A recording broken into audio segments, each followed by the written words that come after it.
ভারতের মাল ভারতের কাছে চলে গেছে। ভারতের মালটা দেশে থাকার কোনো দরকার নেই, ওদের জিনিস ওরা নিয়ে গেছে, আমাদের কি এখানে। কিন্তু ওইখান থেকে বসি আবারও স্বপ্নে দেখতেছে আবার এদেশে আসবেন, প্রতি সন্ধ্যা নাকি বিলম্বিয়া সীমান্তে এসে কল্লা ঢুকাইতে আবার চলে যায়, বিভিন্ন ফেসবুকে প্রচার করে। এগুলো দিয়ে ওই অতীতের যে সন্ত্রাসী আছে তাদেরকে একটু উৎসাহ উদ্দীপনাতে তারা আবার আসতেছে।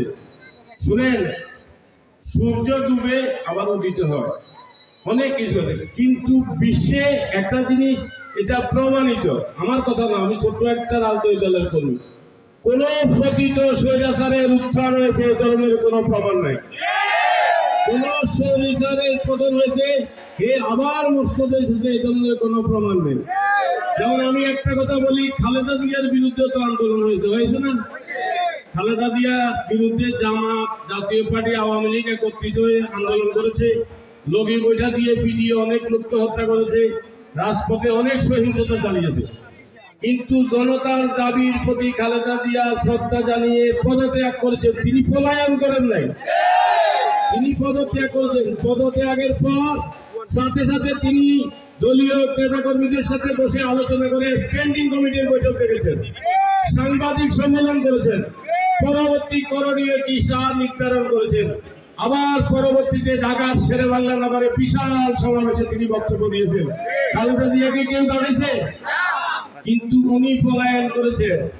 পলায়ন করার সময় তার এক মুহূর্ত পর্যন্ত আমরা যতটুকু জানি তাকে পদত্যাগ করার অনুরোধ করা গেলে তিনি পদত্যাগ করতে রাজি নন। তার কথা হলো দেশের 13 কোটি মানুষ সব মেরে ফেলো, আমার ক্ষমতা দরকার। সেই তরুণ ছাত্ররা যে অবদান দেখিয়েছে, 71-এর মুক্তিযোদ্ধাদের অবদানকে যদি অস্বীকার করি এটা খারাপ দেখা যায়। এই ছাত্র জনতা বৈষম্য বিরোধী আন্দোলনে যে অবদান দেখিয়েছে, এই জাতিকে উদ্ধার করেছে, আমরা পেয়েছি আবার এক নতুন বাংলাদেশ।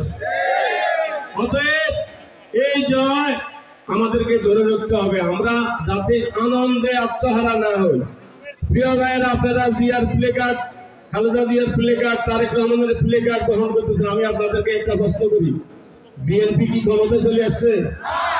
এখন অন্তর্বর্তী সরকার। কেউ যদি মনে করেন বিএনপি ক্ষমতায় চলে আসছে, হাম রাজা বন গিয়া, এটা কিন্তু এই দলে চলবে না, এই দলে চলবে না, এটা অন্য দলে। সন্ত্রাস যদি করার খেয়াল থাকে, লুটপাট করার যদি খেয়াল থাকে, আওয়ামী লীগের সাথে যোগাযোগ করেন। বিএনপিতে থাকে এগুলো সম্ভব না, কোনোদিনও সম্ভব না। বিএনপি কোন নেতা কর্মী এটাকে প্রশ্রয় দিবে না, কারণ বিএনপি জনগণের দল, বিএনপি সাধারণ মানুষের দল। যে আমি আজকে মঞ্চে যারা জেলা শীর্ষ নেতৃত্ব আছেন, মনে করিয়েন না আমরা বিএনপিকে টিকে রেখেছি। বিএনপিকে টিকে রেখেছে গরিব মানুষ, রিক্সাওয়ালা, দিনমজুর, ঠেলাগাড়িওয়ালা, যারা করে টাকায় বিক্রি হয় না, তাদের অন্তরে শহীদ জিয়া, তারা বিএনপিকে টিকে রেখেছে। এই 17 বছরের এত অত্যাচার বিএনপির কোন কর্মী কি বিএনপি দিয়ে করেছে? হ্যাঁ, হয়তো করতে পারে কোন দালাল, কিন্তু সেই দালালের তো আর এই দলে জায়গা হবে না, হবে না। আমাদের ভারপ্রাপ্ত চেয়ারম্যান বলে দিয়েছেন, খবরদার নতুন কোন লোক এই দলে যোগদানের দরকার নেই, এটা বলছে কিনা? আবার কেউ কেউ নাকি নিজ নিজ এলাকাতে কিছু সাব স্টেশন খুলি বলছিল, কিছু অফিস আদালত, আঞ্চলিক কার্যালয়। বকুল ভাইয়া, সাবির ভাই কয়েকদিন আগে একটা চিঠি দিছে কিনা? পাইছেন তো ইনশাল্লাহ। খবরদার দলকে নিজের ব্যক্তিগত সম্পদ মনে করবেন না, এটা জনতার দল, জনগণের দল। আমি শেখ ফরিদ বাহার জেলা বিএনপির আহ্বায়ক, এটা আমার আব্বার দল না। আজকে আসি, কালকে চলে যাব, কিন্তু যতদিন বাঁচির চেষ্টা করবো ধানের শীষে ভোট দেওয়ার জন্য। সবাইকে অনুরোধ করি, শান্তিপূর্ণ সুন্দর জীবনযাপন করবেন, এমন কোনো আচরণ করবেন না মানুষ যাতে বিএনপি থেকে মুখ ফেরাই দেয়। আগামী দিনে জাতীয় নির্বাচন হবে, এদেশের মানুষ তাদের প্রিয় নেতা জিয়াউর রহমান প্রতিষ্ঠিত বিএনপির প্রিয় প্রতীক এই আমাদের সামনে আছে, যেন সবাই ধানের শীষে ভোট দেয়। ধানের শীষে ভোট দিলে এদেশের মানুষ উপকৃত হবে। আমরা এই কথা বলতেছি না সব কিছু বিএনপি করে ফেলবে। বিএনপির একটা জিনিস আছে, বিএনপি অন্তত দেশের মানুষকে শান্তির গ্যারান্টি দেয়, দেখি না। আর আমি যদি বলি বিএনপি নতুন, বিএনপি এই নিয়ে মনে হয় 4 বার রাষ্ট্রীয় ক্ষমতা গেছে, গিয়েছি কিনা?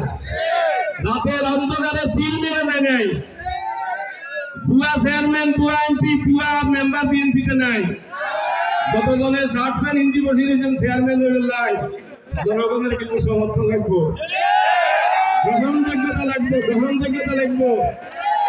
এই দলে কিন্তু একথা খেয়াল করিয়েন না, বকুল ভাইয়া 26 ভাইয়ের ছেলে মেয়ে সিমারি ভালো দিব, এটা হবে না, এটাই দল হবে না। আল্লাহ হাফেজ। বাংলাদেশ জিন্দাবাদ, বাংলাদেশ জাতীয়তাবাদী দল জিন্দাবাদ।